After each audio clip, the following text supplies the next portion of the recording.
여러분 무심하고 무의미한 그것이 여러분 존재의 참된 가치라 할 수 있다. 의미가 없는 이것이 진짜 의미라는 거예요. 무의미의 의미라는 거죠.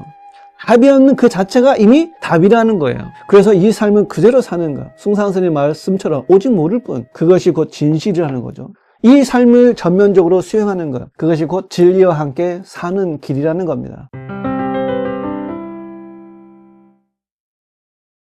안녕하십니까. 바우다 자무입니다. 반갑습니다. 좋은 인연입니다. 여러분 오늘은 이런 하도로 여러분들과 한번 얘기를 나눠보겠습니다. 무슨 내용이냐면은 삶이 곧 붓다다. 삶이 곧 신이고 삶이 곧 경전이고 종교다. 우리는 가끔 자신에게 이런 질문을 던집니다. 이 삶의 진정한 의미가 뭐지? 인생의 의미와 가치는 무엇일까? 나는 어디서 와서 어디로 가는가? 죽으면 과연 어떻게 될까? 도대체 존재의 이유는 무엇인가? 그리고 이 삶의 목적은 궁극에 이르러서는 과연 어떻게 되는 걸까? 우리 이런 생각을 하지 않습니까? 저기 저 나무나 풀이나 바위는, 하늘은, 강물은 고민하지 않는데 인간은 이런 사유를 한다 이거죠. 어떻게 보면은 생각의 질병이라 할 수 있어요. 의식이 주는 생각의 아름다움도 있지만 그 이면에는 질병도 함께 있는 겁니다. 왜냐하면 이 세상은 상대적일 수밖에 없기 때문이죠. 그런데 여러분 우리가 아무리 철학적인 고민을 더해봐도 생각을 더해봐도 이 문제에 대한 마땅한 답을, 명확한 답을 여러분 찾을 수 있을까요? 삶은 뭐냐? 이 세상은 뭐냐? 의미가 뭐냐? 도대체 뭐냐? 이렇게 아무리 물어봐도 이 우주는, 신은 대답해 주지 않는다. 소승의 결론을 말씀드리면 이 우주와 이 세상은 무목적, 그러니까 그 어떤 목적도 의미도 동기도 이유도 없이 존재한다입니다. 존재하는 그 자체로 아름다운 거예요. 의미니 동기니 이유는 무료함을 못 견뎌하는 인간의 사고의 산물이라 할 수 있죠. 여러분 우주에 목적 같은 건 없습니다. 우주에 목적 같은 게 있으면 스스로 그러한 자연이라 할 수 없는 것이죠. 스스로 그러한 자연은 그 어떤 원인이나 이유 없이, 그러므로 목적 없이 다만 현존하는 그 무엇입니다. 다시 말해 여러분, 이 우주와 이 세계에는 궁극의 존재의 이유 같은 건 없습니다. 이것이 우주의 가장 큰 묘함이고 신비로움이다. 왜일까요? 자, 먼저 우리가 생각하는 그 궁극의 목적이 여러분 완성됐다고 생각해 봅시다. 그러니까 셀 수 없는 무한대의 시간 이후에 결국엔 완성됐다고 쳐보자는 거죠. 이때 우리는 다시 이런 질문을 던질 수 있습니다. 그럼 그 다음은 당신이 생각하는 의미, 이유, 동기, 목적, 의문을 모조리 다 해결했어요. 해소됐어요. 그럼 그 다음은 결국 무엇을 위해서냐라고 묻는다면 이 질문 앞에서 부처도 신도 다 도망간다. 다시 말해 당신과 내가 이 세계와 이 우주가, 그리고 우리가 알 수 없는 붓다가 사는 세계, 기독교에서 말하는 영원불멸의 천국이 있다 하더라도, 그러니까 그것은 무엇을 위해 존재하느냐, 그리고 왜 만들어졌느냐, 이 물음에는 우리가 궁극의 답을 할 수가 없다. 그럼 또 이렇게 질문할 수 있습니다. 아무런 목적도 의미도 동기도 이유도 없이 여러분과 내가, 이 천지가, 이 세상이, 이 우주가 존재하는 거라면 너무 허무한 거 아니냐, 너무 공허한 거 아니냐, 너무 가치가 없는 거 아니냐라고 생각할 수가 있습니다. 이것이 공에 빠진 오류죠. 그런데 여러분 사실 아무 목적도 의미도 그 어떤 이유도 없이 이렇게 존재하는 것, 존재 그 자체의 아름다움, 그것이 굉장히 묘한 것이다. 그러니까 생각의 관점을 바꿔야 돼요.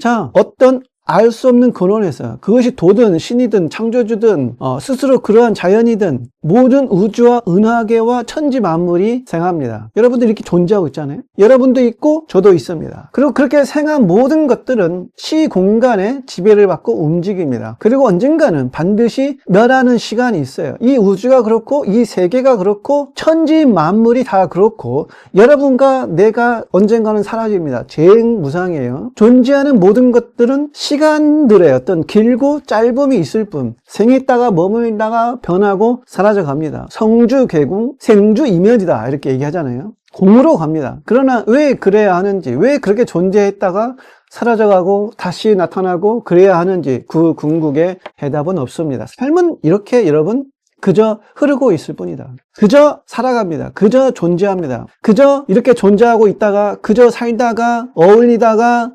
파괴되었다가 근원으로 사라져갑니다. 여러분이 태어나든 말든 인생의 어떤 서사를 쓰든 뭐 연애에 성공하든 실패하든 여러분이 부처가 되든 지구는 그냥 한 바퀴 더 돕니다. 하루는 흘러갑니다. 겨울이 지나면 다시 봄이 옵니다. 이 안에서 전쟁이 일어나건 말건 지진이 나고 산이 폭발해서 무슨 천재지변이 일어나서 수많은 사람이 죽어나가도 나무는 여전히 그냥 나무로 자라고 풀은 그냥 풀로 자랍니다. 때가 되면 비바람도 몰아치고 따스한 봄날에 햇볕도 스며듭니다. 온갖 역사들이 이 안에서 일어나죠. 뱀은 쥐를 잡고 새는 뱀을 잡고 배고픈 사자는 그냥 사슴을 잡아먹습니다. 그렇지 않습니까? 거기에 선하다, 악하다, 불쌍하다, 잔인하다 이런 해석이나 의미를 붙이는 건 우리 마음이에요. 어떤 분들은 사슴이 너무 불쌍하다, 세상은 야국 강식이야, 너무 잔인해 라고 말하는 모든 평가나 이런 시선은 다만 우리의 해석일 뿐입니다. 자연의 모든 풍경들, 우주의 모든 서사들, 삶이라는 무대는 그 해석이 있든 없든 그냥 그 나름대로, 그 나름의 인연대로 펼쳐질 뿐이다. 그래서 노자는 이렇게 말합니다. 천지불인. 하늘과 땅은 인자하지 않다는 거예요. 이게 무자비하다는 뜻이 아니라 내 기준으로 좋다, 나쁘다 편들어주고 이로해주는 존재가 아니다. 이 말이죠. 이런 이야기를 여러분 한번 상상해 봅시다. 어떤 사람이 가을산에 등산합니다. 설악산 천불동 계곡이나 내 고향 영업 내장산도 가을 단풍으로 정말 유명한 그런 장소들이죠. 단풍이 울긋불긋하고 너무 아름답습니다. 여튼 이 등산객이 설악산을 등산합니다. 오를 때는 햇살도 따뜻하고 바람도 적당히 불고 사진도 찍고 숨도 깊이 쉬면서 살아있다는 게 축복이다 이렇게 감동에 젖습니다. 근데 그렇게 취해서 깊숙이 들어가다 보니 이 등산객이 길을 잃어버렸어요. 핸드폰도 배터리가 다 돼서 터지지 않습니다. 해가 지고 갑자기 바람이 차가워지고 산은 순식간에 공포의 대상이 됩니다. 이 방금 전까지만 해도 너무 아름다워요, 힐링이에요 이러던 그 산이 축복받은 오늘이 이제는 나를 죽일지도 모르는 무서운 장소가 돼버린 거예요.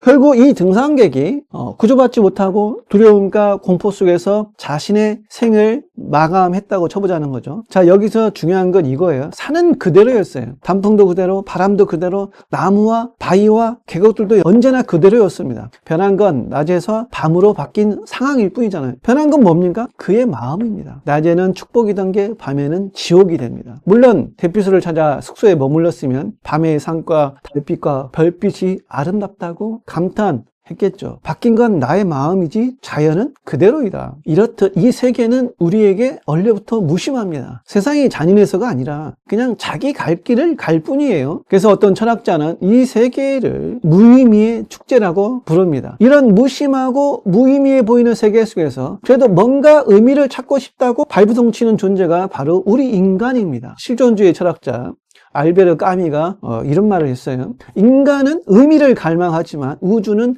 아무 대답도 하지 않는다. 기도를 해도 빌어도 왜 내 인생은 이 모양이냐 물어도 명확한 답장을 안 보내주는 이 우주. 그래서 까미는 우리의 상태를 부조리하다고 불렀습니다. 이해하고 싶은 마음과 침묵하는 세계가 부딪힐 때 그 틈새에서 느끼는 어떤 답답함, 허무함, 분노, 그게 바로 우리 인생의 부조리라는 거예요. 이런 무의미의 세계 속에서 목적이나 목표 없이 그저 존재하며 흘러가는 이 세계 속에서 의미를 찾는 건 결국 누구냐? 우리 인간이라는 거예요. 우리 인간만이 의미를 찾습니다. 이 세상을, 이 세계를, 왜 이것들이 당신과 내가 존재하는지 그 궁극의 이유를 알 수 있을까요? 답을 알 수 있을까요? 까미는 그의 소설인 이방인에서 이 알 수 없는 세상에서 일반인이 이해할 수 없는 행동을 하는 그 메르소, 작중 이방인의 그 소설에 나오는 그 주인공 이름이죠. 이 메르스를 통해서 실존에 대한 의문, 이 근본적인 문제를 던집니다. 이방인에서의 그 메르소는 양로원에 기거하던 어머니가 세상을 떠나자 장례식에 갑니다. 그런데 보통의 사람은 슬퍼하잖아요. 근데 이 메르소는 슬퍼하기보다는 시신 주변에서 담배를 피우고 커피 한 잔을 마십니다. 그러니까 어머니의 죽음에 대해서 아무런 감정이 없는 거예요. 무심하고 무의미한 표정으로 그저 그곳에 존재하고 있을 뿐입니다. 그 이제 소설에 보면은 아랍인과 싸우는 장면이 나오거든요. 아랍인과 싸울 때도 태양이 너무 눈부시고 그리고 자신도 모르게 이 5발의 총탄을 쏴서 상대를 죽이잖아요. 언뜻 보면은 사회적으로 뭐라고 얘기합니까? 사이코패스의 전형 같아요. 이방인에서 보여지는 메르소는 어머니가 세상을 떠났는데도 슬퍼하지 않고 아라비를 쏜 게 뜨거운 태양 때문이라고 법정에서 얘기합니다. 이게 자기를 변호하는 그 어떤 다른 이유를 이 메르소는 대지 않아요. 그것조차도 무의미하다고 보는 거죠. 그리고 삶의 진실성에 어긋난다고 봅니다. 재판에서 자기 자신을 구걸하는 태도를 취하지 않습니다. 변호사가 어떻게든 감형하려고 메르소와 말을 맞추려 해도 메르소는 이선적인 행동이나 거짓을 거부합니다. 타협하지 않습니다. 이렇게 특유의 고집을 부린 메르소는 사형을 언도받는다. 사실 고집이라기보다는 있는 그대로 자신에게 있는 그대로 대하는 태도죠. 그 진실성을 계속 유지한다 이거예요. 그리고 그 밑바닥에는 세상 일에 무관심하고 관심이 없어요. 그런데 이런 메르소가 여러분 사형 집행 때 비로소 의식이 깨어나요. 의식이 깨어납니다. 대우하는 거죠. 존재의 행복을 느끼면서 죽음을 맞이합니다. 신기하게도 그 순간에 세상의 무심함, 무관심함을, 답 없음을 비로소 이해하고 깨달음 같은 걸 성취합니다. 우리로 보면은 한 소식 한 거예요. 득도한 거예요. 그 민은사 그 표지에는 뭐라고 써있냐면은 이방인의 메르소를 진실을 위해서는 죽음도 마다하지 않는 순교자라고 명시되어 있습니다. 그는 변호사나 신부의 거짓적이고 이선적인 부분과 타협하지 않고 죽음으로써 자신의 삶을 증명했다는 거예요. 까미의 소설 이방인에는 부조리에 대한 상징적이고 철학적인 장치들이 많이 숨어 있지만 그의 작품을 온전히 이해하기란 쉽지 않습니다. 자, 여러분 제가 말하고 싶은 거는 이 삶의 부조리함, 이 세계의 무의미함, 이 부조리 앞에서 사람들은 보통 세 가지 선택을 한다고 합니다. 첫째, 그냥 삶을 포기하는 것이 있고, 둘째, 이제 철학적 자살이라고 부르는데 모르겠다. 그냥 종교나 이념에 다 맡겨버리자. 지금은 아무 의미가 없지만 저 세상 가면 다 해결될 것이라고 보고 이 현실을 외면하는 태도입니다. 셋째는 부조리와 함께 살기로 결심하는 거예요. 답은 안 보이지만 눈 감지 말고 회피하지 말고 이 세상을, 이 부조리를 정면으로 맞이해서 살아보자는 선택이죠. 세상의 무심함, 세계의 무의미함을 그냥 받아들이고 존재하는 겁니다. 그냥 살아가는 겁니다. 시지프스의 신화처럼 바위를 다시 밀어 올려서 묵묵하게 올라갈 뿐이라는 거예요. 자신의 운명을 받아들입니다. 나중에 이제 후학이 이런 주제로도 얘기하겠지만 여러분 무심하고 무의미한 그것이 여러분 존재의 참된 가치라 할 수 있다. 의미가 없는 이것이 진짜 의미라는 거예요. 무의미의 의미라는 거죠. 답이 없는 그 자체가 이미 답이라는 거예요. 그래서 이 삶은 그대로 사는 것, 숭상스님의 말씀처럼 오직 모를 뿐, 그것이 곧 진실이라는 거죠. 이 삶을 전면적으로 수행하는 것, 그것이 곧 진리와 함께 사는 길이라는 겁니다. 메르소는 죽음의 순간에 말로 설명할 수 없지만 이것을 깨달은 거예요. 그것을 받아들이고 이해합니다. 자, 여튼 까미는 삶을 포기하는 1번과 종교나 이념에 의지하는 2번을 다 도피라고 비판합니다. 우리는 부조리와 함께 살아야 한다는 거예요. 이 무의미함과 살아야 한다는 거죠. 일반적인 종교들은 이 삶을 꿈, 허무, 덧없음, 공이라고 규정합니다. 사바세계라고 얘기합니다. 진짜 중요한 건 저쪽 세계다. 천국, 극락, 내세, 해탈, 열반의 세계다. 이 세계는 상대적인 세계고 생멸의 세계고 고통의 세계고 사바세계이므로 빨리 열반에 들어서 윤회를 벗어나야 한다고 얘기합니다. 이렇게 되면 여러분 어떤 일이 벌어질까요? 지금의 이 삶은 언제나 수단이 됩니다. 여기서는 좀 고생해도 참자. 나중에 저쪽 가서 보상받으면 되지. 그 순간, 이 순간은 늘 불안하고 늘 불만족스럽고 늘 덜 된 것이 됩니다. 예를 들어 이런 마음이 있죠. 이번 생은 망했어. 다음 생에 잘할게. 지금은 연습 게임이야. 진짜 인생은 저 세상에서 시작이지. 저 세상의 안락과 평화를 위해, 행복을 위해 오늘 희생하고 봉헌하고 그래서 교회도 가고 절도 가고 이런 생각은 얼핏 종교적이고 영적으로 보일지 몰라도 사실은 뭡니까? 지금 이 삶을 거부하는 태도입니다. 삶의 흐름에 기여하지 못하고 삶과 같이 존재하지 못하고 삶을 역행한다고 볼 수 있습니다. 삶은 그냥 삶으로 존재해야 된다. 이유나 목적 같은 건 없어요. 의미를 찾지 마세요. 그것은 피곤한 일입니다. 사실 이렇게 존재한다는 것이 얼마나 큰 축복입니까? 자연은 열심히 살지 않습니다. 그저 살아갑니다. 삶의 흐름과 그저 살아가는 것. 과거와 미래를 버리고 지금 이 순간을 충만하게 사는 것이 중요하다. 우리는 삶을 자꾸 운전하려고 하잖아요. 이건 꼭 이렇게 되어야 하고 저건 절대 일어나면 안 돼. 마치 내가 핸들을 쥐고 도로를 마음대로 이렇게 저렇게 갈 수 있는 것처럼 여깁니다. 그런데 실제 삶은 자동차라기보다는 강물에 가깝다. 흘러가는 강물과 같아요. 저도 해본 적이 있지만은 강원도 그 동강 같은 데 가서 여러분 래프팅이라는 걸 하잖아요. 여러분도 한 번쯤 해보시지 않았습니까? 그때 우리가 할 수 있는 건 딱 두 가지예요. 배를 타고 흐름 위에 올라타기. 이게 너무 큰 바위에 부닥치지 않게 방향만 대충 잡아주는 것이죠. 물살의 방향, 속도, 물 높이, 날씨, 이건 우리가 정하는 게 아닙니다. 자연이 우리를 이끌고 합니다. 그렇지 않습니까? 그런데 우리가 만약 강을 거슬러 올라가겠다고 열심히 노를 젓기 시작하면 어떻게 되겠어요? 허리는 끊어질 것 같고 발에 힘은 들어가고 힘들죠. 그렇지 않습니까? 발에 지도 날 거예요. 이게 고생은 죽도록 하는데 앞으로 나가기는 어려울 겁니다. 한자로는 그것을 고사무성이라고 하죠. 고생은 죽도록 하는데 이루는 게 하나도 없다는 겁니다. 원래는 물살을 타고 내려가는 재미를 느낄 수 있는데 이제는 그 물살 자체가 지옥 같은 고통이 되어버립니다. 삶도 우리의 인생도 마찬가지예요. 삶을 역행하면 고통이고 삶의 흐름에 나를 맡기면 충만합니다. 여기서 말하는 맡긴다는 건 포기하거나 막 살자는 게 아니라 내 뜻대로 안 되는 것을 굳이 내 뜻대로 만들려 하지 않겠다는 태도입니다. 이것이 곧 내맡김, 받아들임, 방아착의 다른 표현이에요. 저항이 사라지고 내 맡김이 나타날 때 역설적으로 이 삶은 평온해진다. 비틀즈의 노랫말처럼 경계와 대상은 내리필 할 때 경계와 대상은 그 인연대로 흘러갈 것이고 나는 나대로 삶의 파도를 타고 서핑하듯이 흘러갑니다. 파도에 휩쓸리지 않는 거죠. 부다는 여러분 인간으로 태어난 이 삶이 천상세계보다 더 귀하고 성스럽다고 말씀하십니다. 우리는 자꾸 어딘가 저 멀리 특별하고 비범하고 충만한 완벽한 세계를 상상합니다. 그렇지 않습니까? 휴거를 해서 천국 가야지, 극락 가야지, 정토에 가야지 라고 말하지만은 성현들의 가르침은 오히려 이거예요. 지금 이 인간의 삶, 이 유한하고 불완전해 보이는 이 자리가 가장 소중한 자리이고 가장 소중한 도량이다. 여러분 삶이야말로 부처고 신입니다. 어떤 신, 어떤 부처이건 삶을 초월해서 따로 존재하지 않는다. 그들 역시 삶 속에서 고통과 선택, 관계와 눈물 속에서 꽃피었습니다. 그래서 진짜 기이초는 삶 이 자체입니다. 멀리 있는 부처님 상이 아니라 먼 나라의 성인의 정기가 아니라 지금 숨쉬고 있는 이 자리, 지금 부딪히는 이 현실, 지금 눈앞에 있는 이 관계, 이 일, 이 몸, 여기가 바로 법당이고 여기가 바로 법문이고 여기가 바로 부처의 자리다. 따로 특별한 곳이 없어요. 우리가 수행하다 보면은 경전, 철학, 사상에 빠질 때가 있습니다. 공사상을 공부하다가 이 세상은 다 헛개비하면서 실제 삶을 무시해버리기도 하고 중도를 공부하다가 저건 치우쳐서 이건 치우쳐서 하면서 사람을 재단하기도 합니다. 이때 위험한 지점은 머릿속 개념이 실제 삶 위에 군림한다는 거예요. 간념주의자가 되는 것이죠. 이게 수행이라는 팻말을 걸어놓고 열반에 일어나야지, 해탈해야지, 깨달아야지, 혹은 깨달은 사람처럼 살아야지 하면서 지금의 이 인간적인 삶, 부족한 나, 실수하는 나, 흔들리는 나를 부정해버릴 때 수행은 아주 이상해지는 거예요.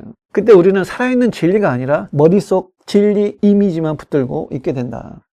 그래서 어떤 분들은 신에게 내 인생을 바치겠다고 해서 세상과 모든 인연을 끊고 기도원, 토굴, 산속에 들어갑니다. 모든 인연을 단절해요. 거기서 하는 모든 행동을 영적인 일, 성스러운 수행이라고 부릅니다. 과연 여러분 그런가요? 매일 신에게 기도하고 연보하고 세상과 단절하고 살아가는 게 정말 영적인 일이고 행복한 일이고 성스러운 수행인가요? 고귀한 삶인가요? 그건 우리의 관념이 만들어낸, 미디어가 만들어낸 관념적인 이미지가 아닐까요? 물론 그런 시간이 모두 좋지 않다고 하는 얘기가 아닙니다. 어느 시기에는 일정 부분 꼭 필요한 통과 의례일 수도 있어요. 자기 자신을 바라보는 공부에서. 다만 문제는 그 삶이 지금 여기의 삶과 완전히 단절될 때입니다. 그것만이 영적이라는 착각입니다. 가족과의 단절, 사회와의 단절, 몸이 주는 즐거움과 행복이라는 감각과도 단절. 그러면서 이 삶은 가짜고 저기 어딘가에 진짜 영적인 삶이 따로 있다라고 믿어버리면 그 수행은 결국 현실 도피, 자기 부정이 되어버릴 수 있습니다. 그렇지 않습니까? 저는 그래서 이렇게 말씀드리고 싶습니다. 삶을 떠난 수행은 없다. 삶 자체가 수행입니다. 삶이 곧 성스럽다. 여러분이 무엇을 하건 어떤 일을 하건 그 자체가 이미 성스럽다. 자신의 삶을 어떤 거대한 목적, 이념, 성공의 서사로 자신을 몰고 가지 말라는 겁니다. 그러면 작은 기쁨, 작은 친절, 사소한 아름다움, 한순간의 기적을 우리가 놓쳐버립니다.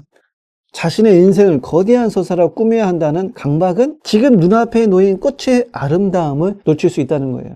신앙과 믿음을 찾다가 지금 내 눈앞에 있는 남편과 아내와 자식들을, 친구들을, 관계들을 놓칠 수 있는 거죠. 내가 만든 의미의 틀을 내려놓을수록 지금 이 순간의 인연이 더 잘 보이고 그 인연에 맞는 자비의 행동이 자연스럽게 나오게 됩니다. 그렇지 않습니까? 자, 비근한 예로 예를 들자면은 내가 오늘 교회나 절에 가는 길이었어요. 목욕 재개하고 간증하게 꾸미고 교회나 절에 갑니다. 그런데 폐지와 고초를 잔뜩 실은 우리 어머니 아버지 같은 분이 힘들게 언덕을 오르시다가 구름알을 놓쳐서 다 엎어지고 난리가 났어요. 그 어르신도 다치고. 이럴 때 우리는 어떻게 행동해야 할까요? 교회나 절에 못 가더라도 도와줘야 되겠죠. 그렇지 않습니까? 나는 지금 교회에 절에 가야 해. 예배를 봐야 하고 오늘 법정 스님이 강연하신다는데 그걸 꼭 들어야 해. 이런 의미를 붙들어야 할까요? 아니겠죠, 여러분. 그렇지 않습니까? 혹은 뭐 이름 모를 가수가 거리에서 노래를 부르며 버스킹을 하고 있어요. 그런데 그 노래가 너무 내 마음을 울리는 거예요. 거기서 아름다움을 느끼고 가슴에 저미는 감동을 느낍니다. 혹은 뭐 이럴 수도 있겠죠. 교회나 절에 가다가 공원과 숲속이 주는 평화로움, 고요함, 햇볕이 너무 좋아서 그냥 무심코 앉아 있는 거예요. 여러분, 절이나 교회에 가야 한다는 강박을 내려놓으라는 거죠. 삶이 곧 종교라니까요. 이게 살아있는 법문 아닐까요? 이 삶이 곧 예배 아닐까요? 6조 행능대사는 이렇게 말씀하셨어요. 세간을 떠나서 불법을 찾는 것은 토끼 머리에서 뿔을 찾는 것과 같다. 그러니까 지금 여러분이 있는 자리가 시장이든 회사 사무실이든 공사 현장이든 집안 부엌이든 아이 돌보는 뭐 거실이든 커피 한 잔을 하고 있든 설거지를 하고 있든 똥을 싸고 있건 거기가 곧 부처의 자리라는 거죠. 팔공산 어느 바위에 가야 영어가다, 유명한 절에 가야 기도발이 세다, 이렇게 생각하기 쉽지만 사실은 이렇습니다. 내 자리를 밝힐 때 어디든 영험해지는 거예요. 지금 설거지하는 그 부엌, 지금 컴퓨터와 사무실, 책상, 지금 공사장에서 땀 흘리는 그 자리, 지금 혹은 병원이나 대기실 의자, 그 자리에 안전히 깨어 머물 때 그 자리가 곧 도량입니다. 그래서 여러분, 아주 중요한 포인트가 여기 있죠. 우리가 자꾸 내 삶은 왜 이래? 내 인생은 왜 꼬였지? 왜 내 계획대로 안 되지? 라고 말할 때 그 안에는 내 거다라는 소유의식이 강하게 숨어 있습니다. 그래서 이건 이렇게 되어야 하고 저건 절대 일어나면 안 된다라는 조건을 잔뜩 붙입니다. 그 순간 우리는 삶과 함께 가는 게 아니라 삶과 싸우기 시작한다. 그래서 여기서 조금 관점을 바꿔보자는 거예요. 나의 삶이 아니라 삶이 나를 이렇게 살고 있다. 이렇게 보면 어떨까요? 기쁨이 올 때도 삶이 나를 그렇게 살고 있고, 슬픔이 올 때도 삶이 나를 그렇게 통과하고, 병이 올 때도 삶이 그 모습을 하고 드러나고, 실패와 성공, 손실 또한 삶이 잠시 빌려온 얼굴일 뿐입니다. 그렇다고 해서 아무것도 하지 말라는 뜻은 아닙니다.